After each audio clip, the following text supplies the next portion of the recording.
Jujur saja ya, saya paling senang orang terbuka.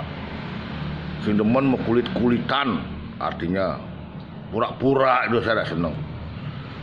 Kalau APN itu adalah organisasi yang benar-benar menunjukkan, membuktikan kemurniannya.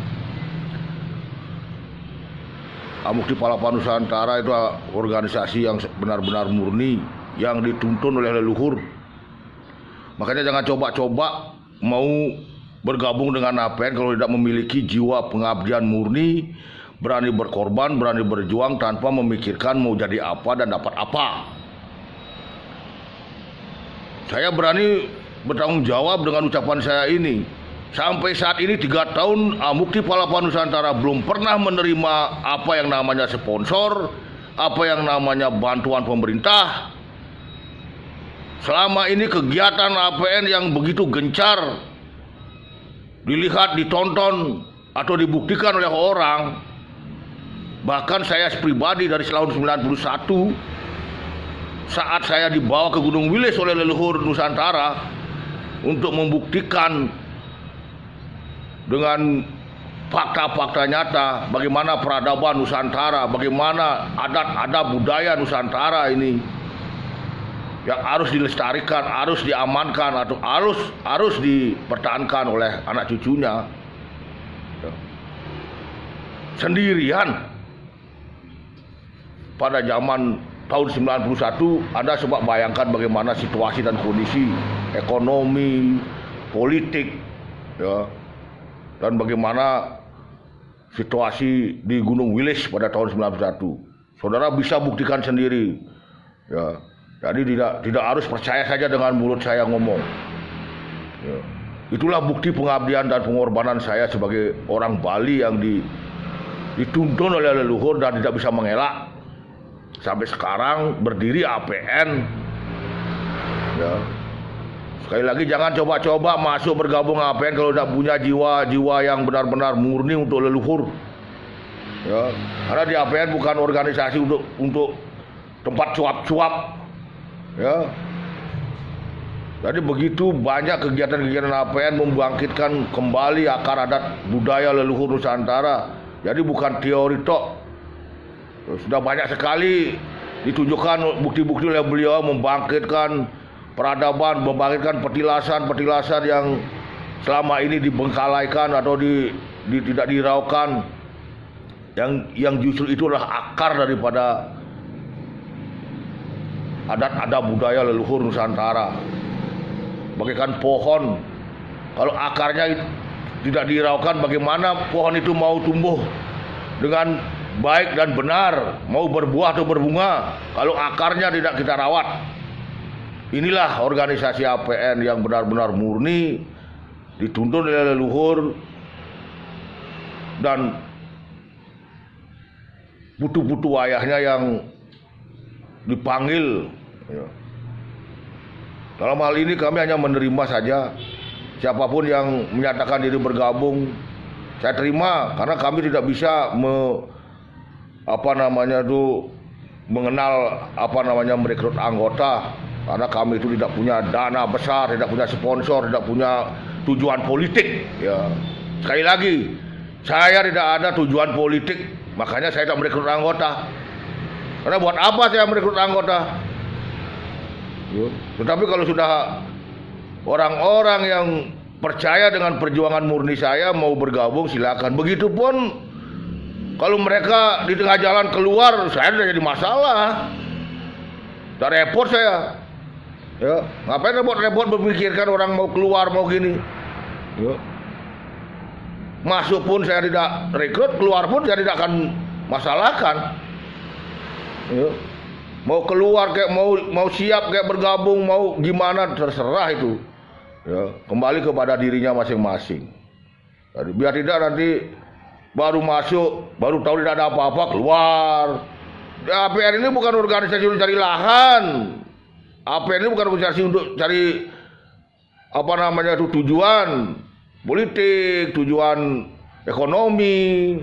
Kalau berani berjuang, berkorban, masalah hasil silakan, nanti sudah ada yang akan menentukan. Ya. Monggo silakan di APN. Itulah kemurnian APN. Biar tidak nanti dikirain APN itu organisasi baru Nusantara, dikirain dananya besar. Justru sebaliknya, sepersen pun tidak memiliki dana awal berdiri. Kepercayaan saya itu hanya leluhur. Dituntun oleh leluhur sampai memiliki badan hukum secepatnya, sampai berkembang kadar-kadar ada di seluruh Nusantara. Tinggal sekarang meresmikan saja sebenarnya. Ya. Karena keduluan ada masalah penyakit COVID, saya masih bertahan. Ya, tinggal komunikasi lewat WA, lewat Facebook. Itulah APN. Jadi biar tidak, sekali lagi, biar tidak nanti dikirain baru organisasi besar, memiliki dana besar dan gampang untuk mencari tujuan. Di sini murni tidak ada tujuan politik. Masalah politik itu urusan pribadi. Artinya itu APN tidak berpolitik praktis, tetapi urusan politik itu pribadi. Justru saya mengarahkan jangan alergi dengan politik, karena hidup ini adalah politik. Negara ini harus tahu, kita ini harus tahu politik negara.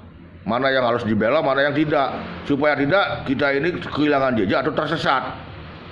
Sudah jelas visi misi APN, ya, kembali ke akar adat budaya leluhur Nusantara, termasuk adat Bali, budaya Jawa, budaya Sunda. Karena inilah menurut leluhur yang dipesankan kepada saya adalah inilah jati diri bangsa Nusantara.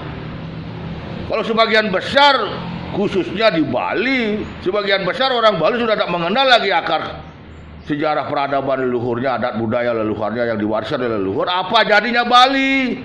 Ya begitupun secara umum. Kalau sebagian besar orang Indonesia ini tidak mengenal lagi akar adat budayanya leluhurnya yang diwariskan oleh leluhurnya, apa jadinya Nusantara ini? Ya lama-lama bukan Indonesia lagi, begitupun Bali. Bukan Bali lagi namanya. Ya, bisa-bisa India KW. Ya, atau di Jawa Arab KW. Kenapa? Karena orang-orangnya sudah tidak mengenal lagi apa itu budaya Nusantara, budaya Jawa, budaya Bali, budaya Batak, budaya Karingan. Nah, itu masalahnya. Jadi tidak mudah saudara hidup di Indonesia itu, hidup di Nusantara umpamanya semau gue. Di sini ada hukum. Inilah negara hukum. Negara beragama, bukan negara agama. Negara berketuhanan. Semuanya sudah diatur dalam undang-undang. Jadi jangan menyalahgunakan bahasa undang-undang. Kebebasan berserikat, kebebasan beragama.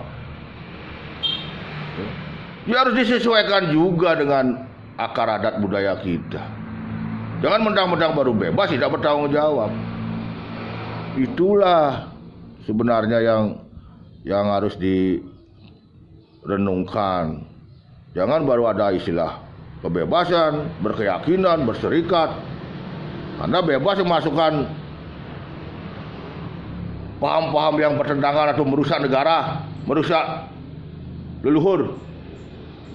Sudah ada itu diatur dalam undang-undang bahwa agama yang diakui di Nusantara ini hanya 6 sekarang. Kita harus mengakui itu. Dan semua tokoh-tokoh pendiri bangsa ini sudah mewariskan amanat. Apa itu kearifan lokal? Apa itu lokal genius?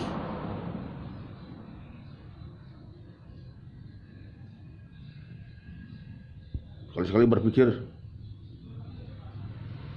Ada contoh yang paling nyata sekarang. Orang Bali sudah memiliki adat yang kuat, warisan seribuan tahun yang lalu. Saudara membawa paham tanpa mau mengenal ajaran leluhur, mengagung-agungkan paham-paham dari luar. Mungkin bagi orang luar itu adalah baik, tapi belum tentu baik untuk di Bali. Saudara jangan paksakan itu bawa dia ke Bali. Terus gimana nanti? Apalagi saudara sudah macam-macam menghina, menggrand design apa namanya itu. Seolah-olah saudara itu super power. Belum kamu berhadapan dengan saya langsung. Siapapun yang akan berani mau mentang-mentang hebat berkuasa, mau menghancurkan ada budaya Bali khususnya, Nusantara pada umumnya. Saya tidak takut.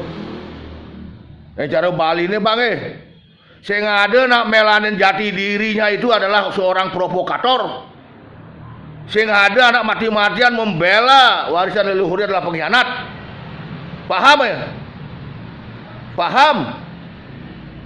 Ya. Yang durhaka, yang pengkhianat itu yang menghancurkan dasar negara Pancasila dan adat istiadat leluhurnya. Itu baru durhaka namanya. Itu pengkhianat namanya, tahu? Biar paham.